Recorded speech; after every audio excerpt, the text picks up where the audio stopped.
Hello and welcome back to another episode of the Chronic Fatigue and Burnout Recovery Podcast. Today is the first episode that I'm going to be doing in a series of episodes which will talk about what to focus on depending on what stage of fatigue recovery you're in. So for example, if you're bedbound, if you're housebound, if you're returning to work, those are the core ones I'm going to focus on. However, if there's anything more that comes to mind as I record the series, then I might add in another episode as well. I had this idea of what to focus on when you're sort of quite high functioning and doing a lot, but you're still not completely thriving in life. So leave that one with me. I'm kind of talking out loud here. But big thank you to a few people in terms of the series. I've recently taken on an assistant, Irina. Some of you may have had some communication with Irina just through various channels by the time you listen to this episode. And this was actually one of her suggestions, which was a really, really great suggestion. And then I took it to Instagram and I also asked people to share what was helpful for them in these different stages, because I know what was helpful for me and I know what's helpful for the different clients that I'm working with, but there were still some really nice shares or just things I didn't think of at the time that came through Instagram. So that was really nice. So just thank you to everybody who contributed to the creation of this episode. I think I've mentioned a few times on the podcast that sometimes when I'm just so deep in the trenches with one-on-one work with clients, it's kind of hard to, at the end of the day or the week, to kind of think of ideas for the podcast. And whenever I get suggestions, especially good suggestions, I'm always so grateful because it takes a little bit of work off my plate. So thank you so much if you were a contributor to this episode. In today's episode, I'll be starting with things that can be supportive while you are bedbound. And full disclosure, in my own experience, I was never bedbound.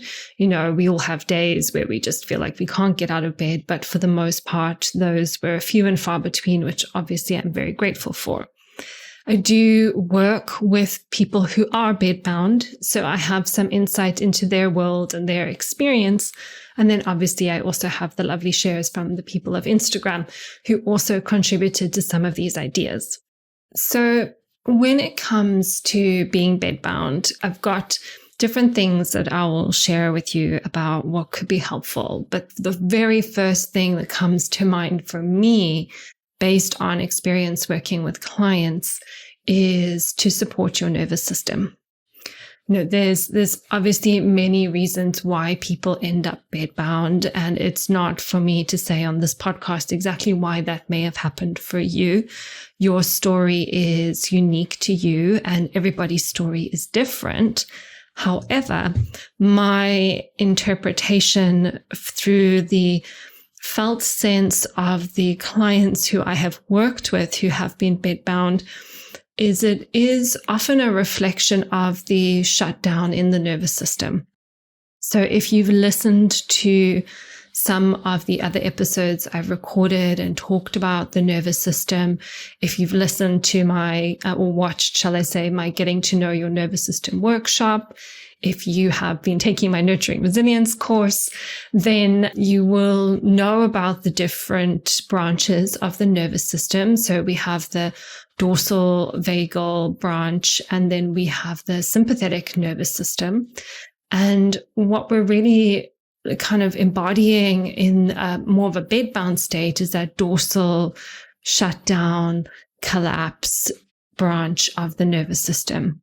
And, you know, this can happen for various reasons. From the health histories that I've taken from people who have arrived in this place, it's usually been a lot of chronic emotional stress, dare I say, perhaps emotional suppression as well.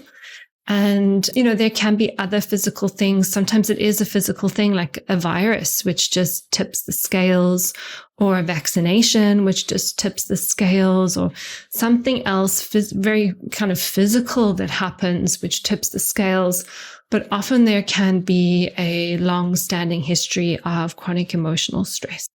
And remembering here that your body and your nervous system loves you so much And if you have found yourself in this state of, being very stuck in a dorsal nervous system state and you are bedbound, one of the things that can be really helpful in terms of accepting the situation is understanding that this is self-protective. So it is your body and your nervous system believes that it is doing its absolute best to protect you and keep you safe. And in shutting everything down, it's essentially saying you have been doing too much for too long. This is too big. This is too overwhelming. I'm sending you on holiday. Not really, but I'm giving you a break. We are going to rest now.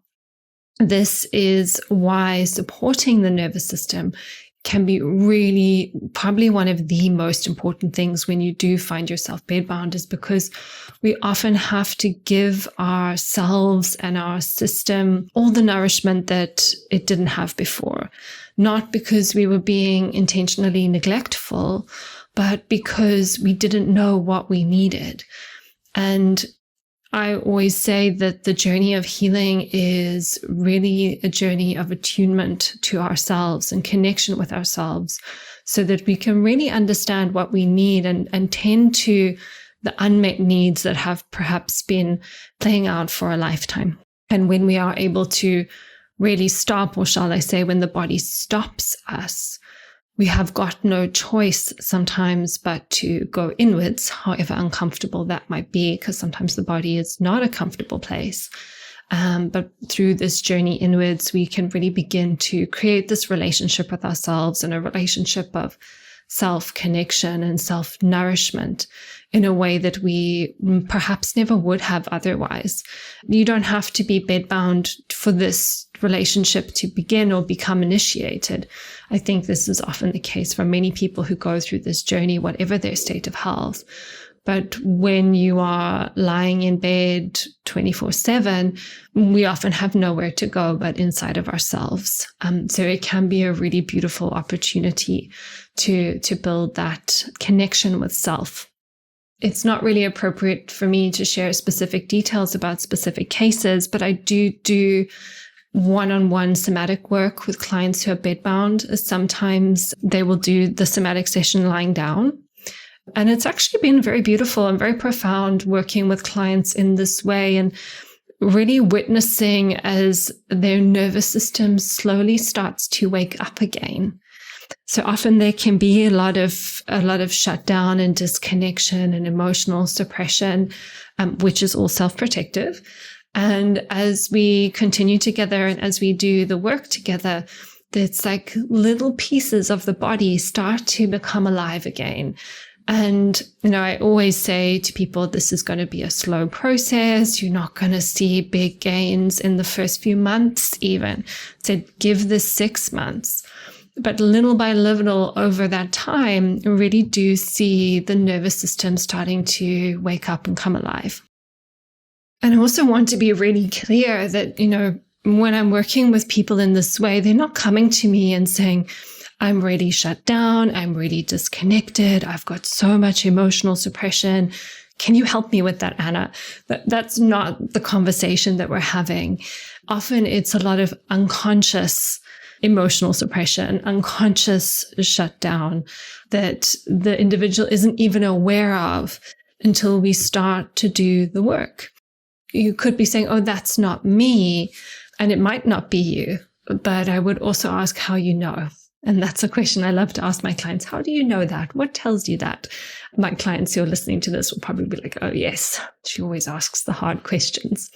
But anyway, that's where we really want to start when we're supporting someone that's bedbound, is supporting the nervous system. And then also just to say here as well, we can have this very frozen or collapsed or shut down nervous system, but sometimes underneath all of that is a lot of survival energy, is all the unprocessed fight and flight responses that were thwarted at the time, or the sort of suppressed self-expression.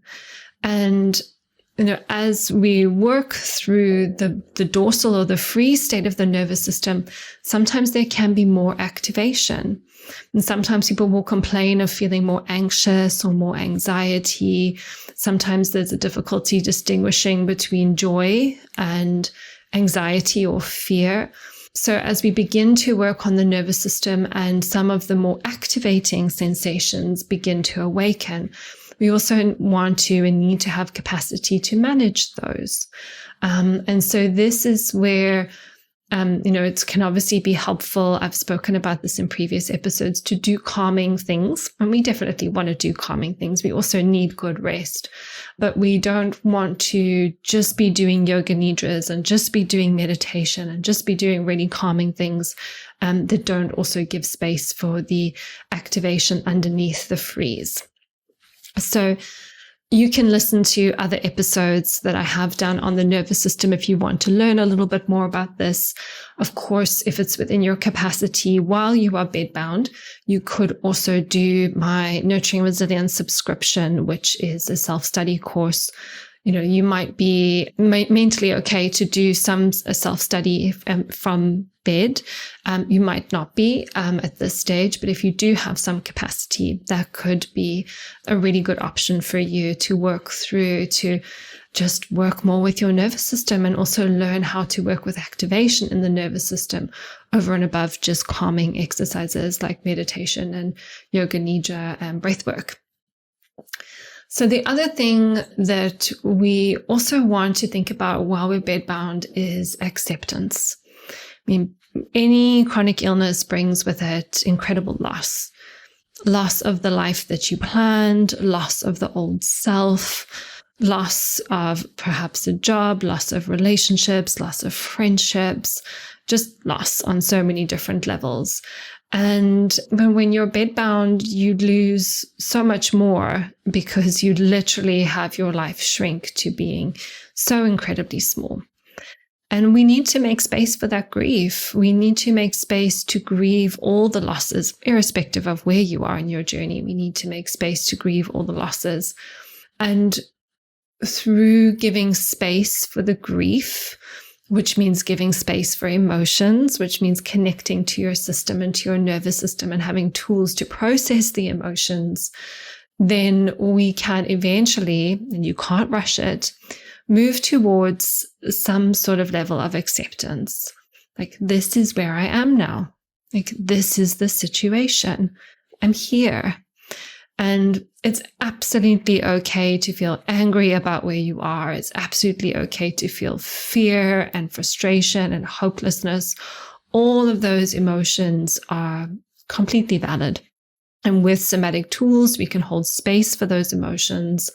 But we want to also have space for acceptance. So this is where I am. This is the situation. And I'm going to have to focus on what I can do instead of what I can't do. And then start to think about how I move forward from here.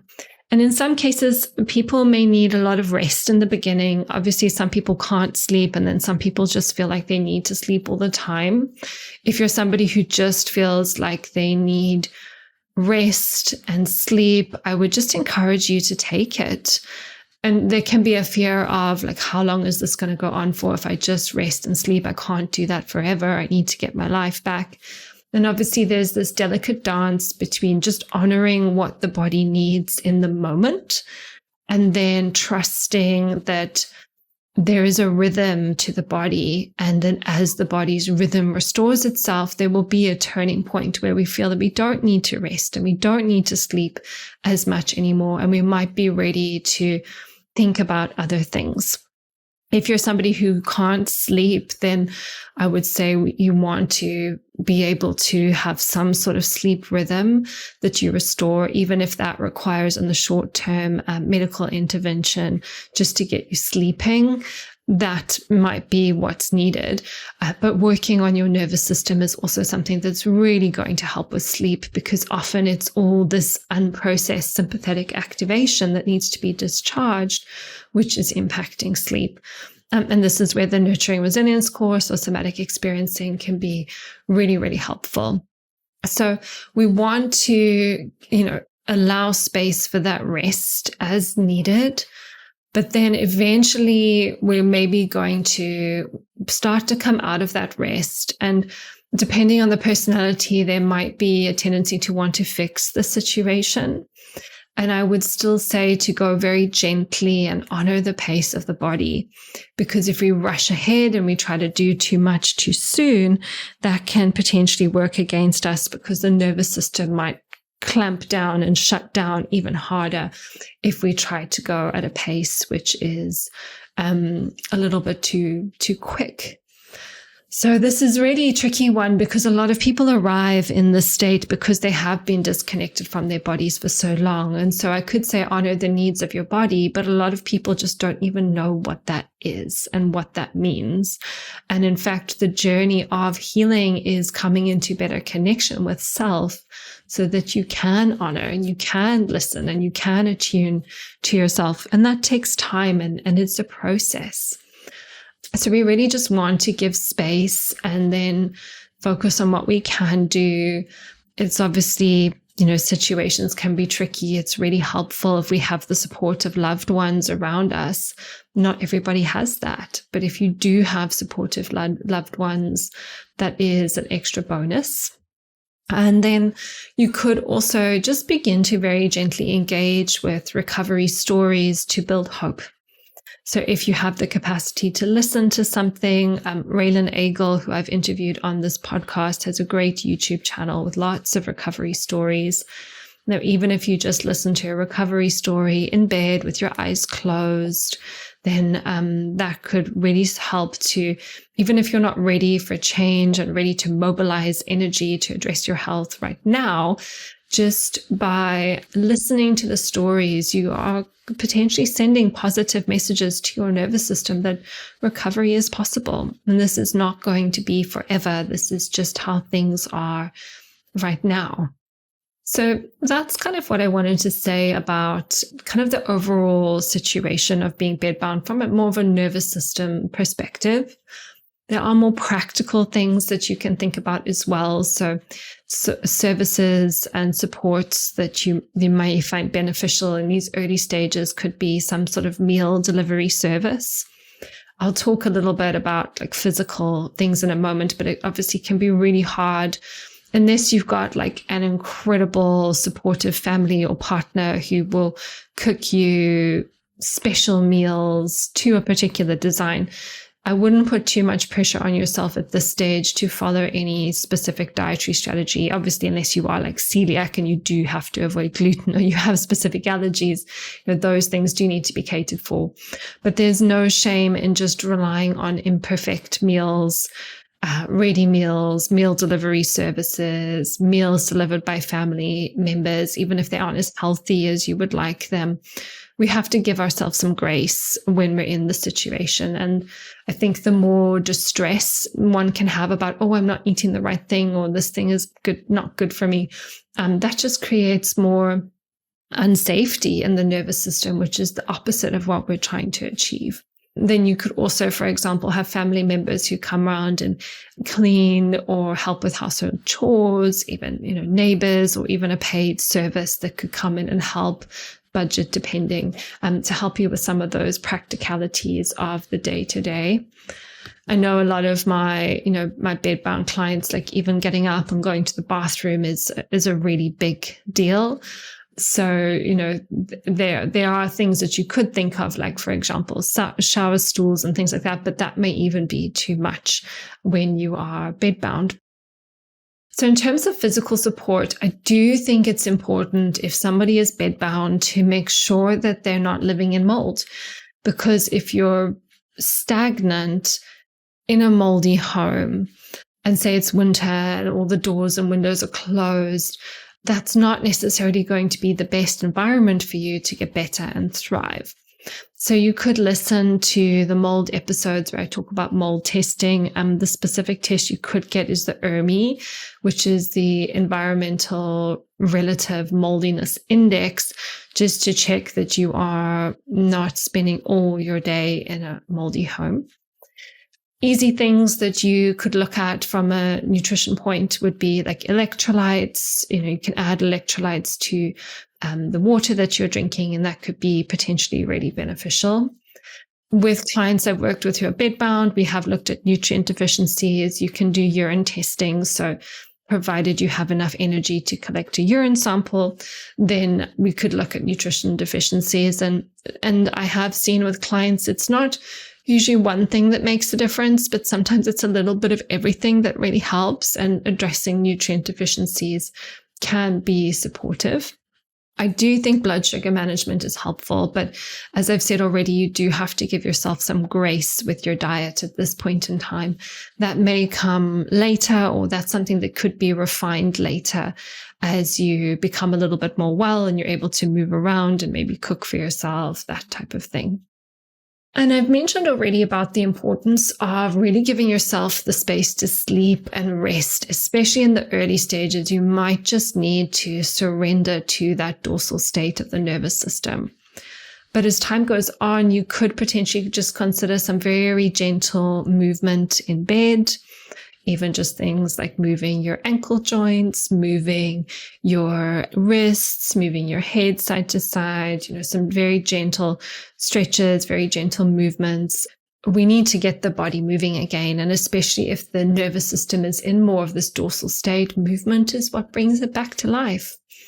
And so that's been a really beautiful part of working somatically with people who are bedbound, is reconnecting them with movement that feels safe, and allowing them to discharge a little bit of the activation in their body through safe movements, and just gradually building up that capacity to tolerate movement again. You also might want to build tolerance for sitting up. So even just as you're starting to feel a bit better, you sit up and then do an activity, and then you can lie down again, even if it's for a couple of minutes. Just like you would build up your fitness, you would just do like a couple of minutes and you would rest, and then gradually build up your endurance as time goes on. So eventually, I guess, moving towards being more housebound than bedbound. We also want to manage sensory overload. So things like bright lights, sounds, strong smells could all be very triggering when someone is not feeling very well. So you might want to get a really good eye mask. You might want to get noise cancelling headphones. You might want to make sure that there's no strong smells or air fresheners or laundry detergents, things like that, which could potentially be triggering you. Obviously, open windows, let in fresh air, consider air purifier if needed. Also just managing or having someone help you manage like the cleanliness of the room that you're in, especially if you have allergies to dust or pet dander and things like that, which could all potentially be making you feel more uncomfortable. And so then as time goes on, you may then want to just gradually build up your tolerance for cognitive function. When I was really unwell, sometimes I would just lie in bed and I would just put on some really gentle music and I would just listen to the music. And if you're somebody, for example, your starting point is that you just need to be in silence, you can even start with just listening to a song or a small portion of a song, and just gradually building up that ability to listen to music again.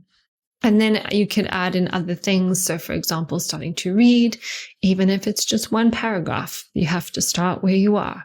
Watching TV, some of my clients will say, well, now I can watch the thrillers or the crime series because I have a little bit more tolerance for like the angst of the TV program.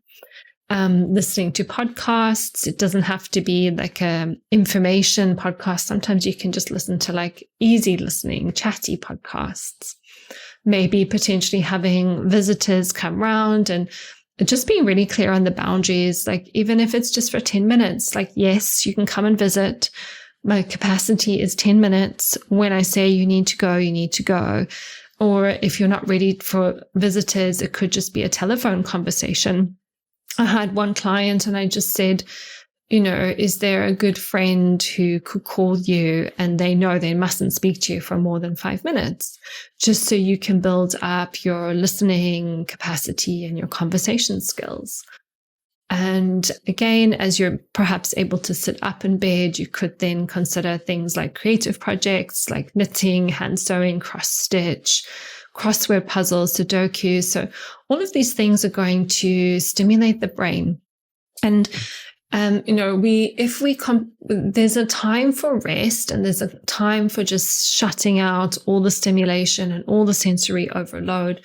But eventually, if we just shut everything out, we will lose our cognitive fitness over time. So when the time is right, we need to add these things back in. And sometimes people say, well, I can't read a chapter of a book, or I can't listen to half an hour of music, but we just have to start with the smallest manageable dose. It might feel a little bit uncomfortable, but we can do it and we don't feel worse afterwards. So it might just be you do, one line of the Sudoku, or you do one line of the crossword puzzle, or whatever it is, and then you have a rest. But as time goes on, that you build that slowly and slowly over time. And that can be really rewarding as you see that progress. So, eventually perhaps, you're sitting up in bed, you're doing some of these cognitive tasks. Then maybe you could even get up, sit in a chair, and then do some of these tasks and then go back to bed. And that's kind of how we then transition between being bedbound and housebound. But it's a gradual process and you really just want to give space for the process. It can also be helpful to still pace yourself. We talk about pacing a lot, and I talk about pacing a lot in the podcast and the importance of pacing. And so even if you are bedbound, you're still pacing the activities that you're doing, because you probably have to eat a meal and then rest. And then maybe you listen to something and then rest. And then you do a little somatic practice and then you rest. And then it's time for the next meal again, and then you rest. So there's still pacing, which is happening, periods of activity, periods of rest, even when you are bedbound. Can be helpful also just to have like practical things nearby. Do you need your toothbrush? Do you need a face cloth? Do you need some dry shampoo, a hairbrush, etc.? Like have a little pack of things close to the bed, change of clothes close to the bed. So it's easy to practice that sort of personal hygiene. And then it can actually be helpful to work on digestive support. Our digestion can potentially be compromised because we're not moving and the body's in a fixed position all the time. I'm not saying this should be something that you should worry about too much, but just kind of gentle digestive support. So, if needed, digestive enzymes, stomach acid support, probiotics, things like that could potentially be quite easy to do because they are just supplements. If you can sit up and take a supplement, that is something that you could also think about here. Apart from that, the only other thing I had on my list was just to create a routine where possible. When you are lying in bed all day, it can just feel like one day merges into the other, and having some sort of structure and some sort of routine to your day where you do certain things at certain times can be really beneficial, just for also instilling some sort of biorhythm for your body. You could use a bright light lamp in the mornings to signal that it's daytime. Use like a red light after sunset so that you're signaling that like night and day, making sure you've got good blackout curtains, a good blackout mask for when you're sleeping at night. So because you can't go outside, that it can be really helpful just to still create that illusion of a circadian rhythm with things that can help us. So that brings me to the end of this episode today. There may have been other things that I haven't spoken to or haven't mentioned, but hopefully there's a few ideas in here for you that will I think the most important thing is when in this situation is just to really give space for what is. And I know that is easier said than done, but when you are in this situation, to allow for it. That doesn't mean that you want it to stay the same or you're not willing to work on things so that you can improve, but also to have respect for the self-protection. And your body has probably been through a lot. You've been holding a lot for a really long time. and there is a self-protective benefit to what's happening. But we want to work with that instead of against it to move forward. So I will leave you with that thought and see you in the next episode.